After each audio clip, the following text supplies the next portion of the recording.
Well, so as Nesha mentioned, we are also here to discuss some issues about the future, and the future starts now, and especially in the labor market, and especially the tech labor market, with the huge transformations that are happening and that will happen certainly in the future, in the near future. So the first panel that I will have the pleasure and the honor to moderate is about the shift in perspectives towards future opportunities for women employment from Silicon Valley to Morocco. And I will now ask my three distinguished panelists, ladies, to join me on stage. And first, she is amazing. She's got these genius eyes and a wonderful smile. She's young. She's 12 years old, student from the school Riyad Al-Andalus here in Rabat, I believe. Her name is Sarah El-Bouri. Sarah? Where are you?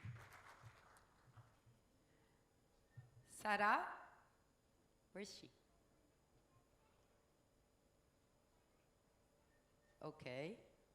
Okay, I will proceed with the next panelists that happen to be two members from the US tech company delegations visiting Morocco. Mrs. Radhika Damse, senior software engineer at Meta. You can applause her, she's joining me. And Samantha Ranier from Ranier Consulting. Please, would you join? Thank you.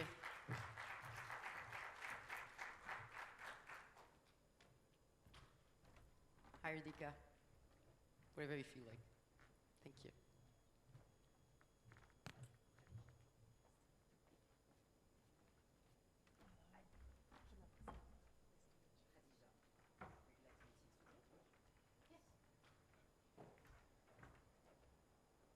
So just a brief summary of your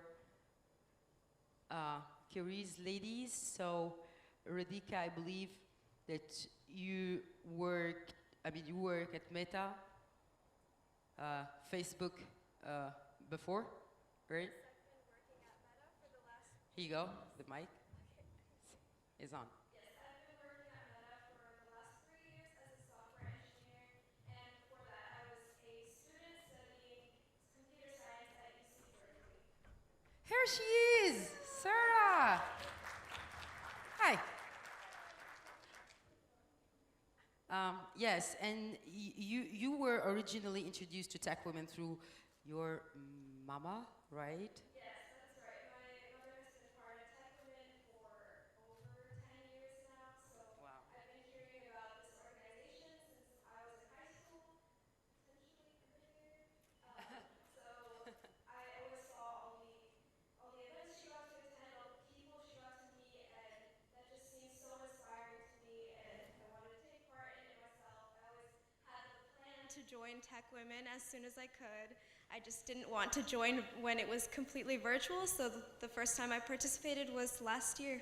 Wow, and I'll just add that you served as an impact coach for Sierra Leone, Yes. and of course, hope again, Al-Amal, to have further opportunities to engage with tech women. So it's an opportunity here.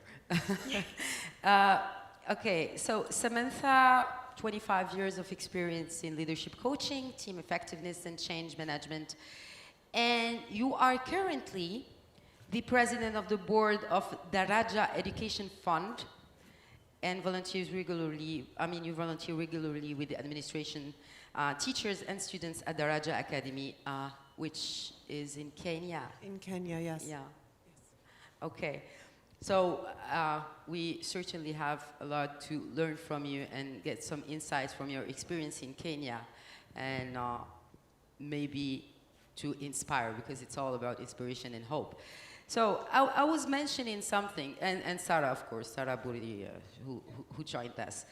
So I was mentioning this huge shift that is happening right now in the tech labor market. and the transformation, the digital transformation, thanks to the AI and all the techniques and digital innovation. However, and it's been mentioned, the numbers are really bad, I mean, not really good. Like a quarter of the labor force in tech are women. So the kind of questions we try to answer within this discussion is about, of course, the opportunities and how to make women see themselves and free themselves from the social pressures to better understand the balance between private and professional life. Because as a matter of fact, we have 42% of engineer students that happen to be girls, but they don't make it to the marketplace. And they don't work with their diplomas because they get married or whatever other reasons. So my first question, ladies, why? Why? What are the drivers behind the inequality and the insufficient exposure to technology? I mean, is it like, does it come from the young age, or is it after? I mean, given your experience. I'll start with you, Radhika.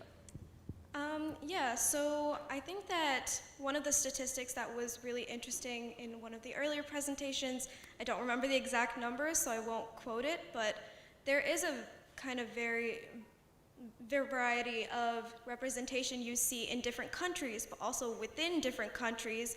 You'll see across different cities, across different communities, there's a lot of difference in how much women are represented or not represented in tech. And so I think the way that I try to look at it and try to see where this problem is coming from is see which communities are succeeding and have better representation, what they're doing differently. So I'll pull from my own experience and say I did grow up in Silicon Valley, where a lot of the workforce is going directly into tech. So when I was in high school, it was pretty evenly split, 50-50 girls and boys in my computer science classes. But as I moved into college, I saw that that wasn't exactly the case. So in my community personally, I saw there was a lot of encouragement from the early age, like from elementary school, middle school, high school, for girls to engage in STEM, to get more involved in STEM. And I also saw a lot of women prominent in the tech field. So, I mean, I have family members in the tech field, and that to me was inspiring. It never seemed to me like something I couldn't do. I always saw there's so many women in tech, or so many women around me in tech. So it was a lot about the surroundings, and that's something that isn't present in all communities. So the things that help with that, or like helped me with that, is organizations like Girls Who Code and now Tech Women. So I feel that what makes a difference is having this encouragement from the early age, which we need to figure out how to bring that to all communities so we have that good representation in all communities. So things like eSTEM and Tech Girls, Girls Who Code, they'll really help bring that to a better balance.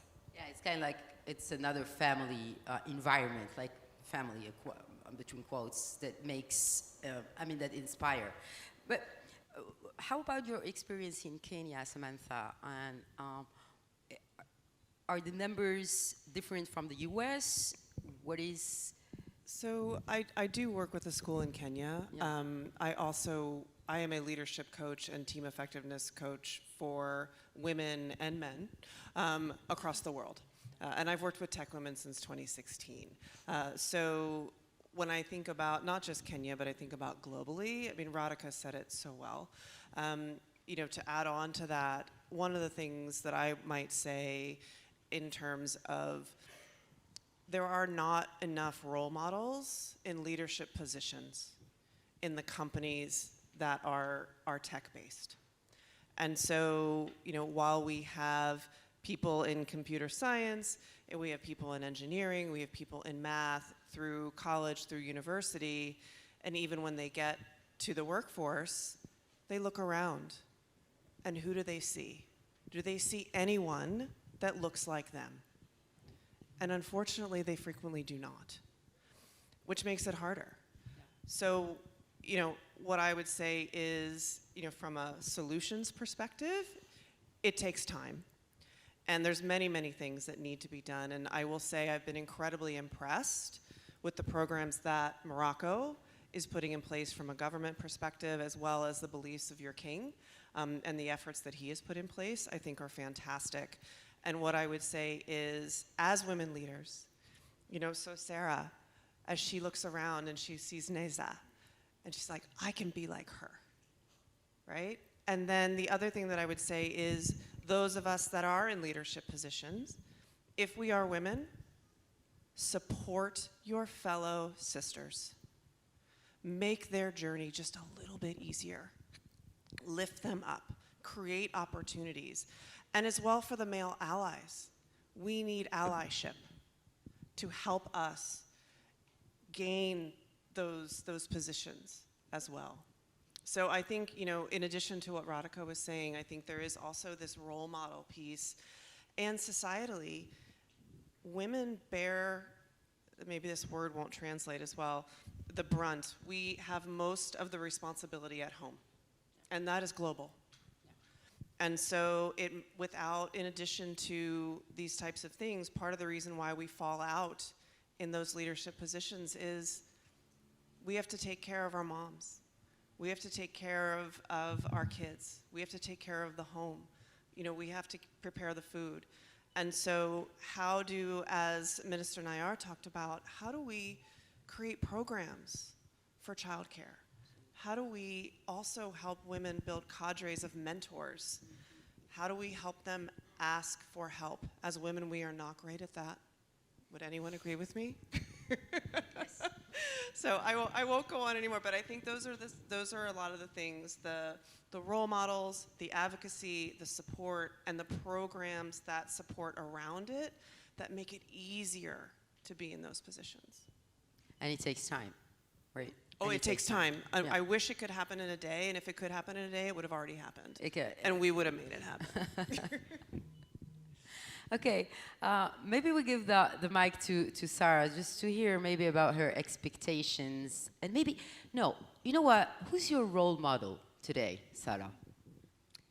I wonder, there are a lot of people I want to be like my friend here present with me, Neza Larisi, and also my dad, because when I grow up, I want to be a CEO and have my own company with my own employees and be like the one boss there to...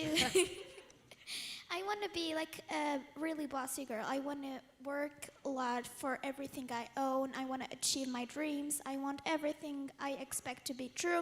And when I want to help other women, like other girls around the world, maybe here in Morocco, because some families are too poor to afford school or everything. So I want to like help to get them supplies and get them like the money to go to school and everything. So I think that it's important to like help others and our friends, maybe family and everything. Like every single person in the world deserves everything, deserves that their dreams becomes true, and I want everyone to like have this idea and passion in their heads, like to always believe in what they want to achieve and never give up easily. Like I know it takes time for everything, but you have to be like very patient about everything. Oh my God, so nice. Beautiful. And do you expect to create your company and to be this CEO of a company in tech or engineering? What is the field that you are keen into?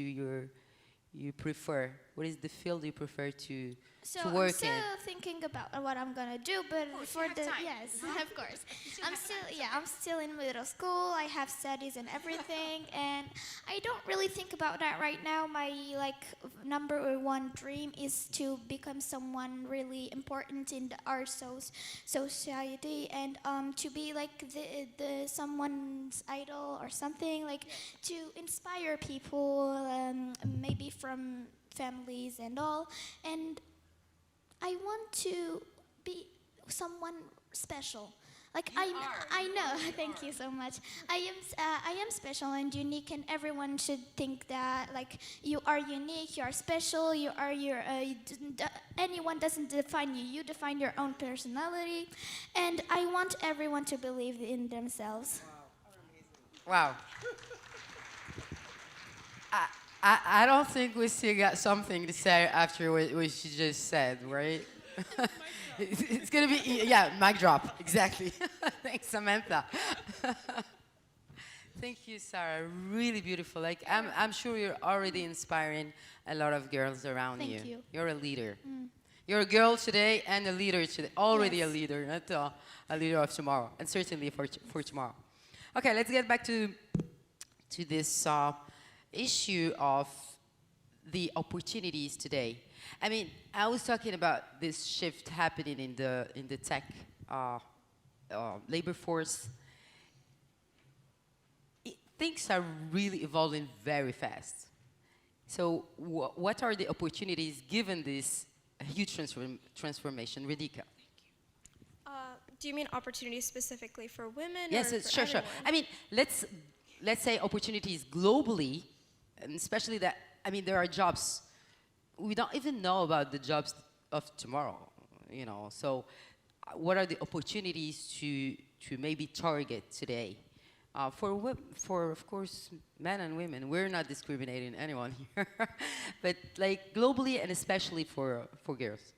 Yeah, I think even just within the realm of technology, technology has come so far, and there's so many new things you can do with it, which also opens up the platform for everyone to start creating their own businesses, like Sarah would like to. And there are a lot of tools that you can start with just in your own home.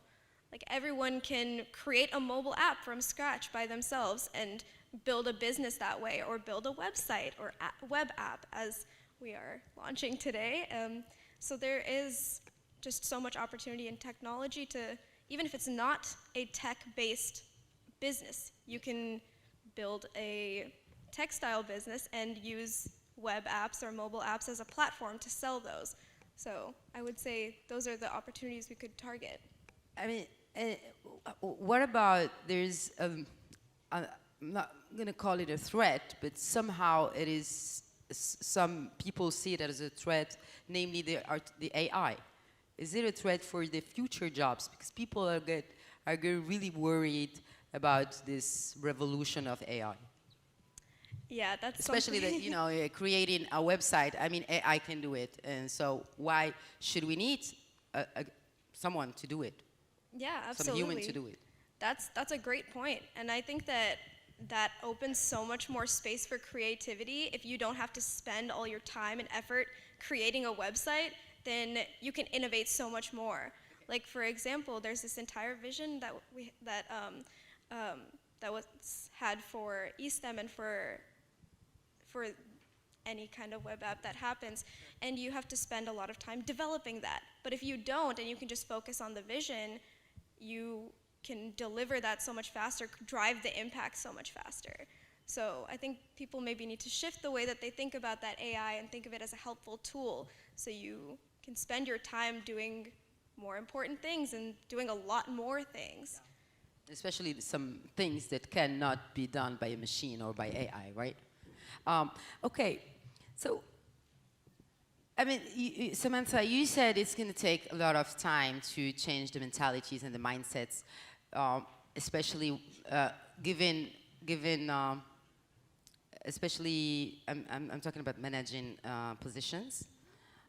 So, what are the feedbacks you get from the people you work with?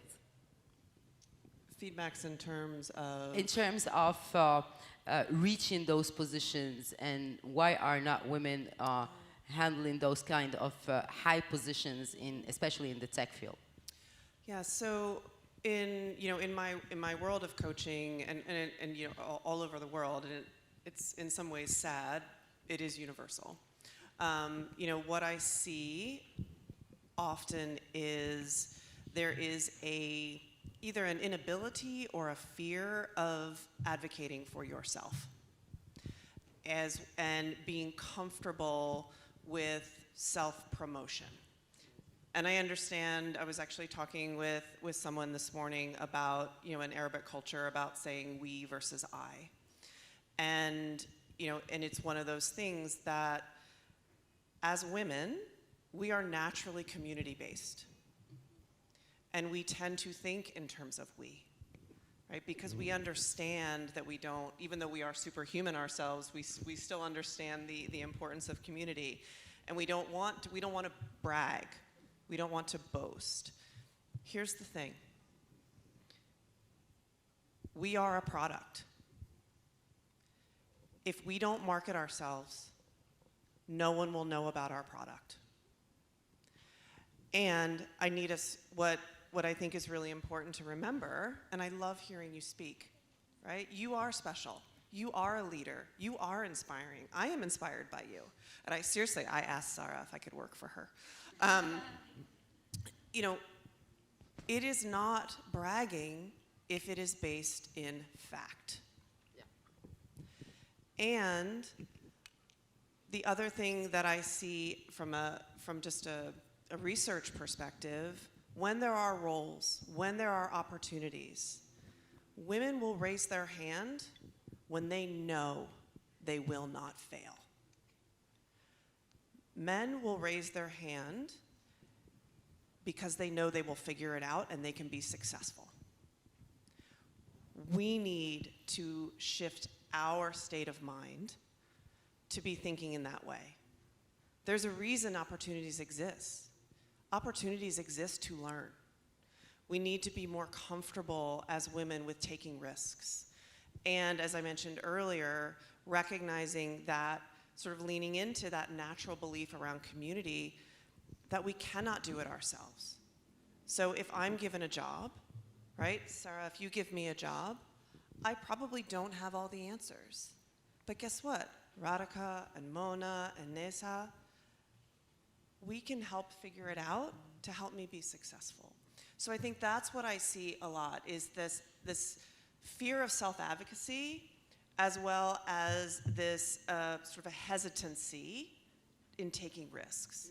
In addition to the things that I mentioned earlier, in that, we tend to hire in our likeness. And if I am in an executive team of all men, I may continue to hire men. Yeah. When a new client reaches out and asks me to work with them, the very first thing I do, I look at their website and I look at their executive team and I look at their board of directors and I look for diversity.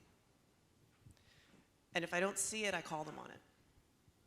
So, because we have to remember about the power of diversity. We already know that bringing women into boards and bringing women into executive teams, research shows globally that increases our profits. It increases the GDPs of countries. It is very important. And why is it important to support these initiatives aimed at encouraging women to invest in digital? Why do you think? It's this kind of initiatives, just like Titrit and the work of eSTEM or other NGOs, for instance, the civil society kind of initiatives. Why is it important? Well, I mean, as women, we are, well, first off, we're unstoppable if we work together.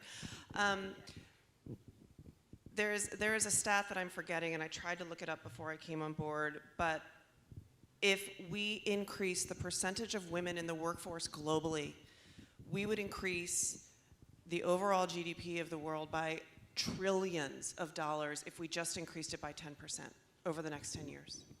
So when we look at, and you think about the brain power, when you think about the ideas, when you think about the diversity that we bring into play, when we have programs like Titrit, like Tech Girls, like Do Our Tech, like DigiGirls, it is so important to support them because that's how societal change occurs, right? We hit a tipping point at some point, right? And we see the power of girls like Sarah. Yeah. And Sarah, so how do you see the digital? What is the digital world means to you? I'm very curious to have your perception of this digital world. Digital world. So I think it's like based off on technology, and it's like you're home, and you can feel like you're not home, and it's like everything becomes true, like just in your house, and you're everywhere you want. It's really different from really if we went years and years ago, decades ago, we wouldn't have found like any digital at all, and they would have just been dreaming about everything and not finding any information about anything. But now I'm so thankful that we have everything we need. If we want some information, we can just look it up. If we need anything, we can find it. So it's really now it's easier to be successful and all than it used to be, but it still takes time, of course. And so I think that digital is important, and it has its own things, and we have to be like taking part of them in our lives, and saying that we need them or we don't, but we can't rely on them, of course. We only need to rely on ourselves. So they help us a lot nowadays, and I think Great. that yes, yeah, Great. that digital is great. Just like you are. Yeah. Okay, my last question to Radhika. Do you feel that we're ready to engage in this dynamic of offering more opportunities to women in the digital, in the science field, and to reach this equality that will change this data where women hold just 26.7% of tech-related jobs? Can you explain more what you mean by the question? What do you mean, are we ready to reach this dynamic? Are we ready to enhance this change, to engage this dynamic of changing, of maybe leveling up this number? Yeah, I would say we have more or less been ready for it for a long time, but actually making it happen, as Sam said multiple times, it takes a lot of time to drive that. And it takes a lot of people participating to drive that. So, well, if everyone bands together, then 100% we're ready. But getting all those people to band together and to help drive that change, it takes time. Yes, sure. Well, I think our time, speaking of time, is over for this conversation. Thank you, Radhika. Thank you, Samantha. And a huge thanks and congratulations and the best to wish you, Sarah. Thank you. Really, you are really special, and you have this idea in your head. And I just want you to pursue your dreams and never stop thinking like that, okay? Elle est extraordinaire. Thank you, ladies.